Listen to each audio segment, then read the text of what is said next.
Yesterday, Sayadaw explained how the Kamavada, the round of good and bad deeds, rotate based on Kilesavada, the round of defilements.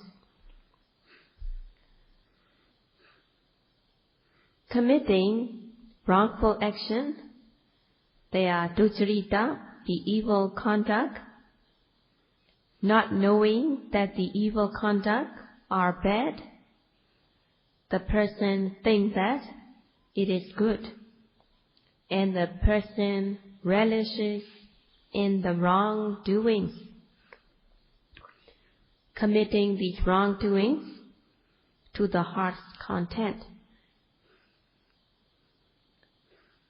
So the Cetana volition, the unwholesome volition, becomes strong, and the person does not have moral shame and moral fear from the wrongdoings. If the person has moral shame and moral fear from wrongdoings, the person has less unwholesomeness, or it even happens that the person does not have unwholesomeness at all. Not knowing that the ducharita, the evil conduct, are bad, thinking them as good, the person is lacking moral shame and moral fear from the wrongdoings, and the person becomes ruthless. So the person makes the effort in doing unwholesome deeds and wrongdoings. There is ruthlessness. The person will not mind his or her reputation, but the person commits wrongdoings by body, speech, and mind without any moral shame and moral fear. As the person commits wrongdoings, the person is hurting the surrounding. Because of these transgressions, a lot of lives are lost,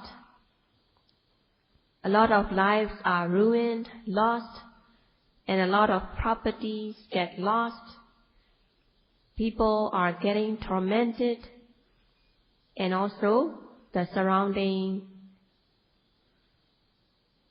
gets disturbed. Not having compassion, empathy, having metta, loving kindness, wanting others to be well and happy,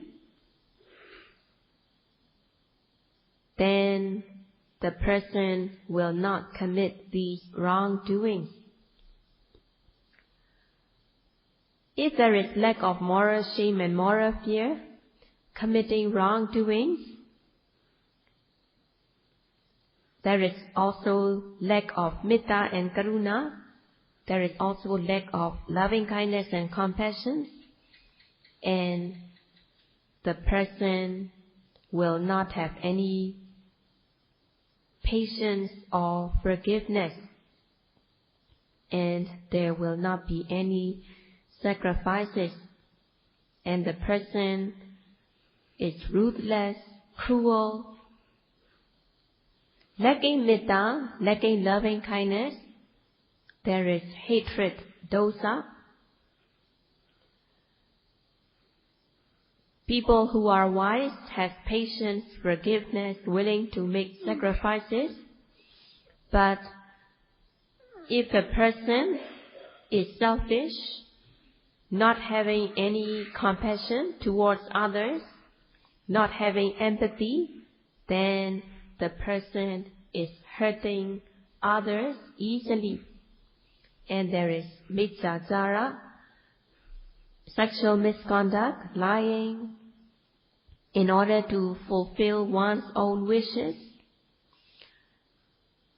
And lacking metta and karuna, the person only seeks for his or her benefit, and the person becomes ruthless, cruel, not being able to control oneself. So there is cetana, volition, involved in these wrongdoings, and these bad volition will give bad result. Just as when a person eats unsuitable food, such kind of unsuitable food gives the most trouble, and the person gets harmed by these unsuitable food. In the same way, when the person is lacking moral shame and moral fear, the person cannot control himself or herself, and the person cannot control himself, herself, and thus commit these wrongdoings, and the bad volition involved in these wrongdoings gives bad result. The person who has good intention, the person who has good disposition, cultivates more unwholesomeness,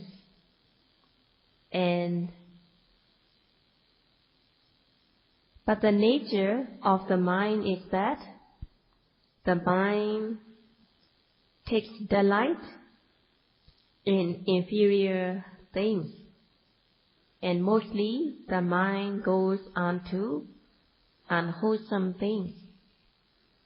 In order not to let the mind go on to the unwholesome things, one should control one's mind, one should limit one's mind so that the mind will not go on to unwholesome things, and to make the mind go on to wholesome things.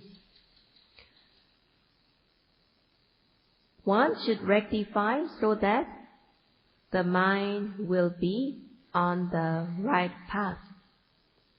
In order to have less unwholesomeness, in order to have more wholesomeness. If the person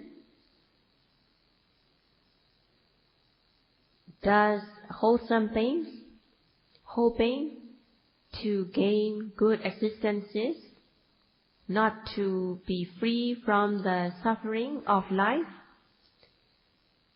if the person has the aim and objective to gain good existences rather than to be free from the suffering of life, then the person cannot become free from the suffering of life.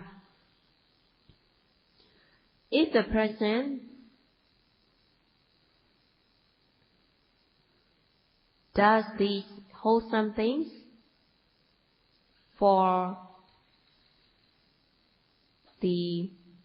one's own benefit, personal gain, then his or her wholesome deed will not lead to the freedom from the suffering of life. The person who has good intention, who has wise attention, practicing the mundane kind of absorption, refraining from wrongdoings, such kind of person takes care to keep the precepts clean and firm. There are two kinds of refraining. The first kind is because one respects one's own moral conduct, one refrains from wrongdoing. So the first kind is refraining wrongdoings with respect to one's morality. And the second is that one refrains from wrongdoings because one has compassion, empathy, towards others.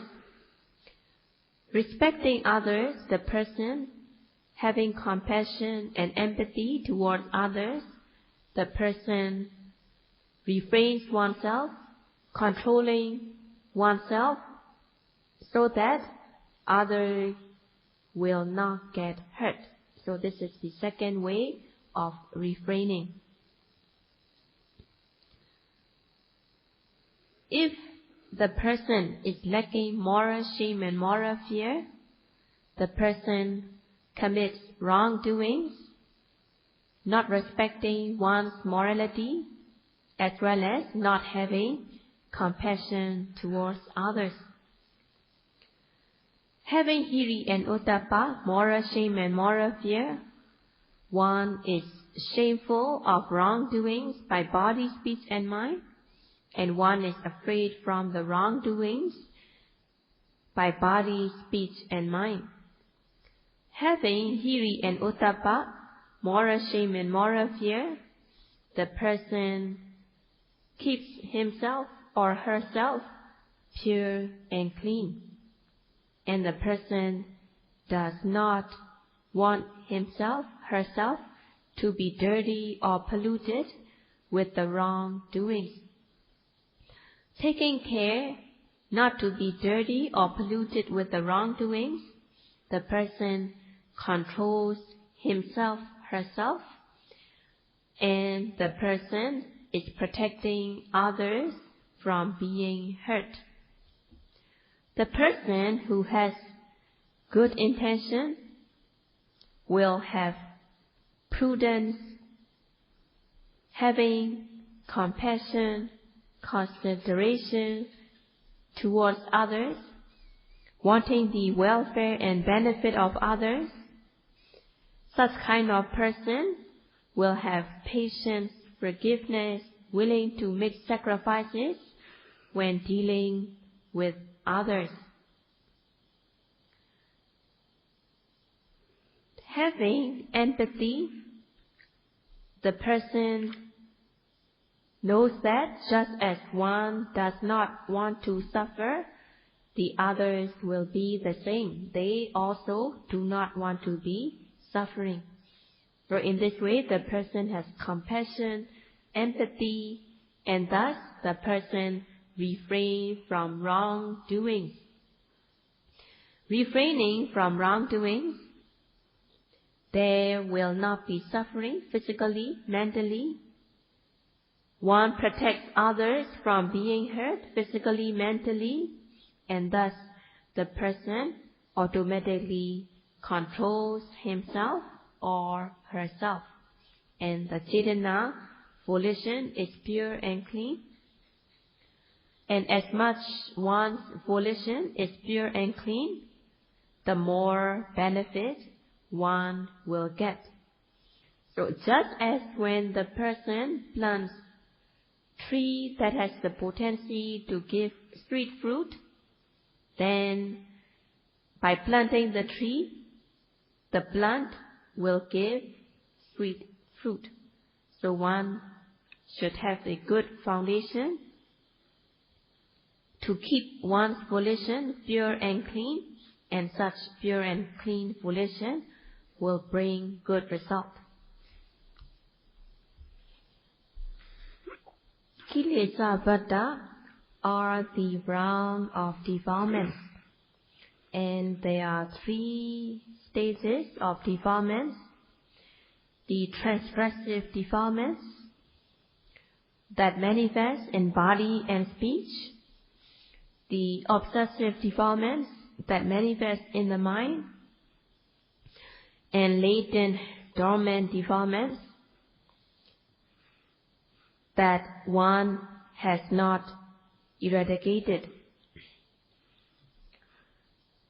One should have moral shame and moral fear from wrongdoings. Having moral shame and moral fear from wrongdoings, the person refrains from these transgressions by body and speech. So such kind of moral conduct, refraining from wrongdoings, the volition Chetana involved in this morality gives the result to have the human assistance, deity assistance as a result.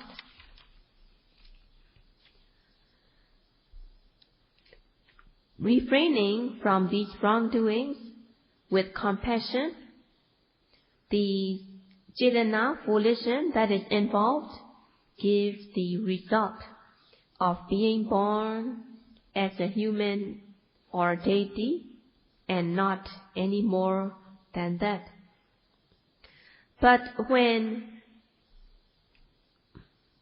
practicing morality, aiming for the true happiness,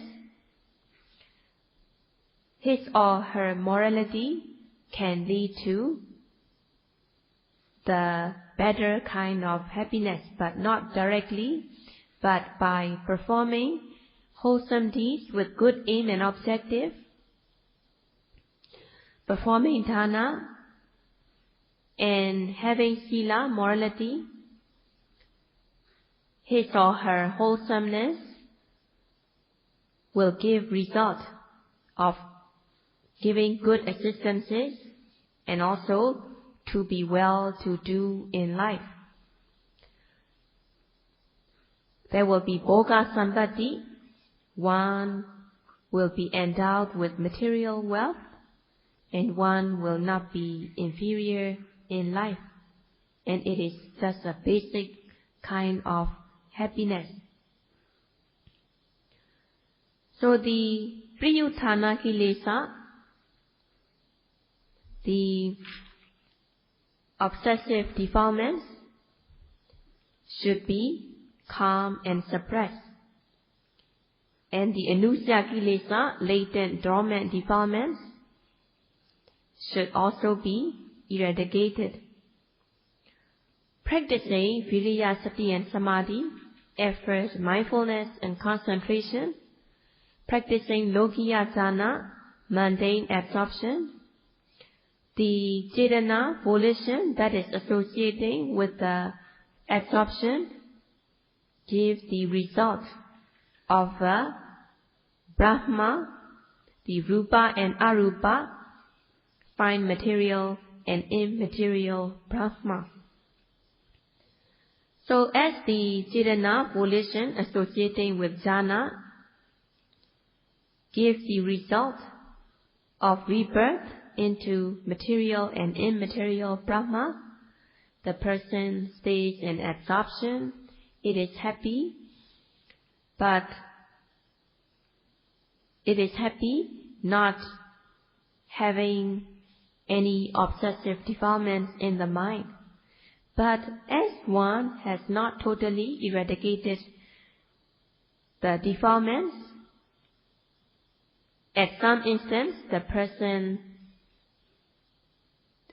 defilements lead to transgression. So one should have moral shame and moral fear even in the latent dormant defilements.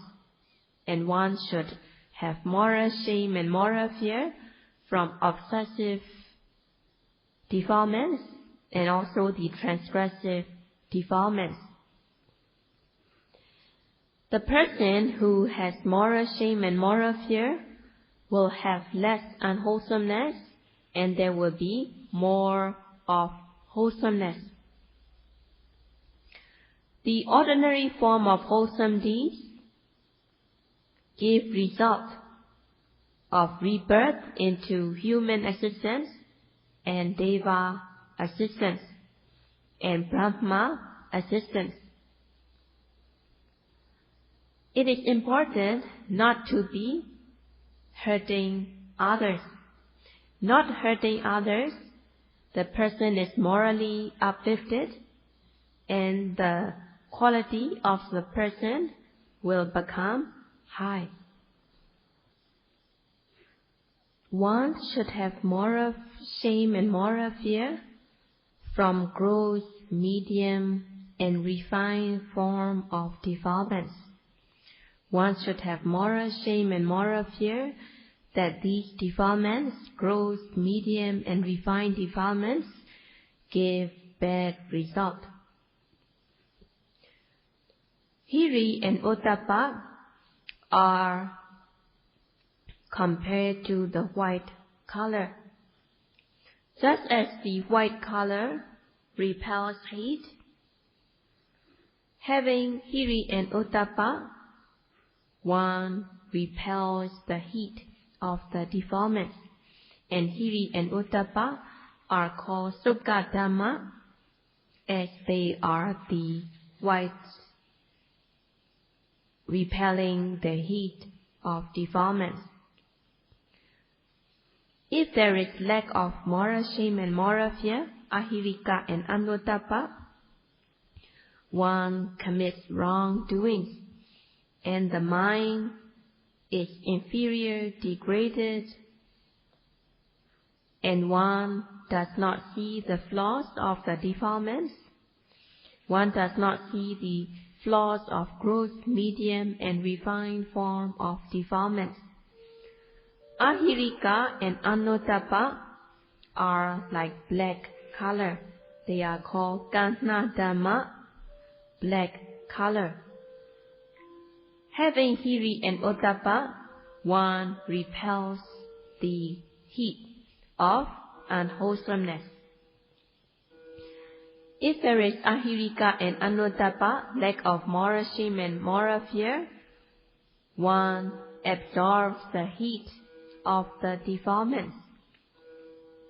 So one should have moral shame and moral fear from transgression by body and speech. One should have moral shame and moral fear from obsessive defilements that manifest in the mind, and one should have moral shame and moral fear from latent, dormant defilements. And one should have control of oneself so that one will not be committing wrongdoings. When one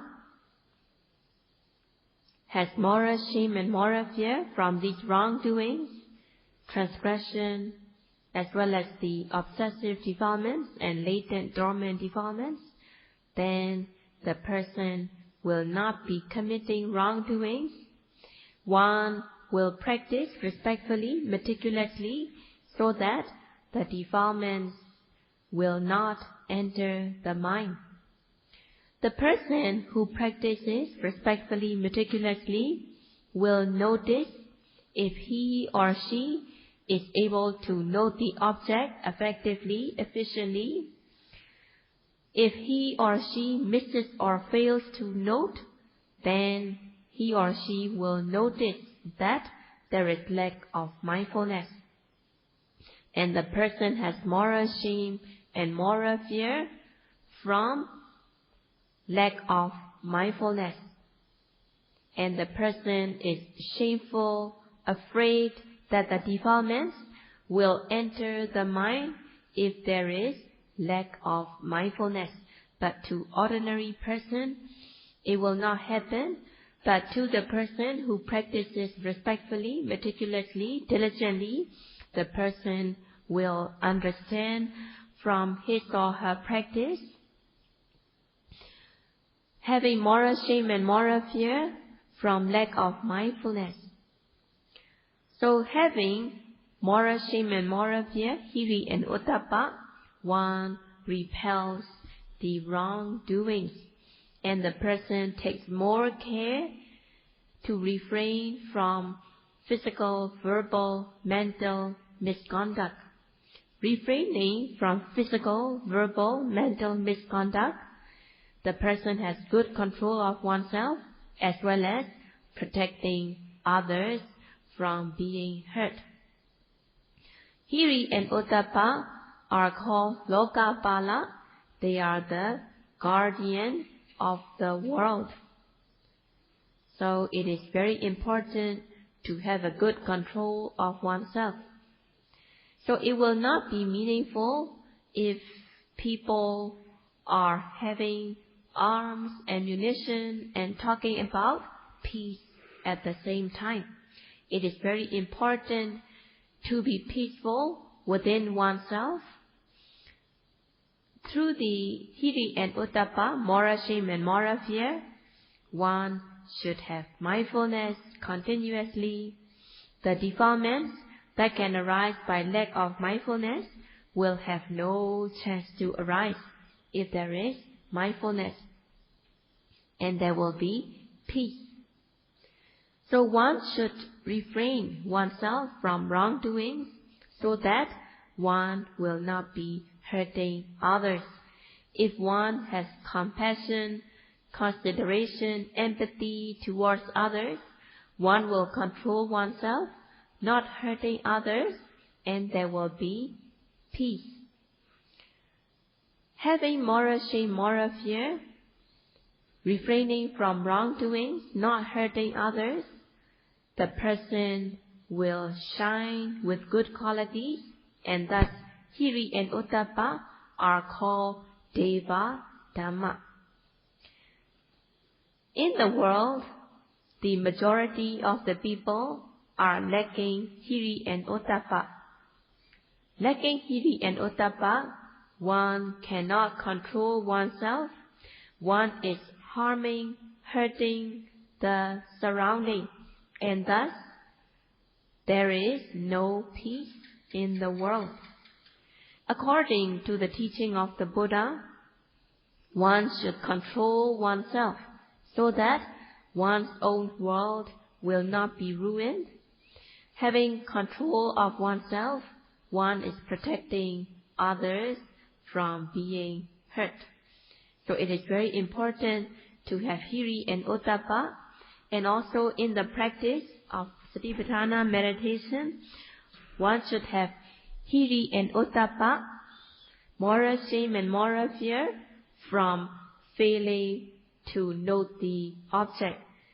Having hiri and uttapa, the person will take more care in the practice so that one will not miss or fail to note the object.